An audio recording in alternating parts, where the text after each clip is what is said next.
શું નામ આપનું અને ક્યાં જઈ રહ્યા છો? હું બાબુભાઈ ડામોર મહીસાગર જિલ્લાથી આવું છું. ત્યારે ચૈત્ર વસાવા સાહેબને હું આદર્શ માની રહ્યો છું અને એ લાખો લોકો આવી રહ્યા છે. ત્યારે આજની આ સભામાં પણ લાખો લોકો આવી રહ્યા છે.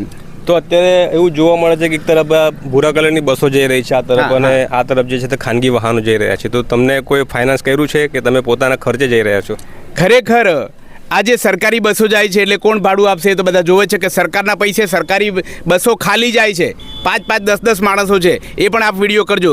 સાથે સાથે અમે સ્વયંભૂ રીતે પોતપોતાના ખર્ચે પેટ્રોલ ભરાવીને અમે આવી રહ્યા છીએ. હું જ્યારે 200-250 કિલોમીટરથી આવતો હોય ત્યારે કંઈ ચૈત્ર વસાવા સાહેબ મને પૈસા નથી આપવાના, અથવા તો આ ભાઈઓ જ્યાંથી પણ આવી રહ્યા છે એ બધા જ પોતપોતાના ખર્ચે આવી રહ્યા છે. એટલે અમે હજારોની સંખ્યામાં આવી રહ્યા ત્યારે સ્વયંભૂ આવી રહ્યા છે. અને આ એક જ વાત નહીં, છેલ્લા તમે 15 દિવસનું જોજો ગુજરાતમાં ચૈત્રભાઈ જ્યાં ગયા છે 5,000થી ઓછા માણસો નથી. અમારા મહીસાગરમાં આવ્યા છે, અમારા ગોગંબામાં આવ્યા છે, દાહોદમાં આવ્યા છે, લીંબડીમાં આવ્યા છે, છોટાઉદેપુર કે કવાંટની વાત કરીએ, તમે સોશિયલ મીડિયામાં જોજો કે ફોટા જોયા પછી બી લોકો લાગશે કે 5,000થી ઓછા ક્યાંય નથી. ત્યારે અહીંયા 1 લાખ લોકો અમે ભેગા થવાના છે.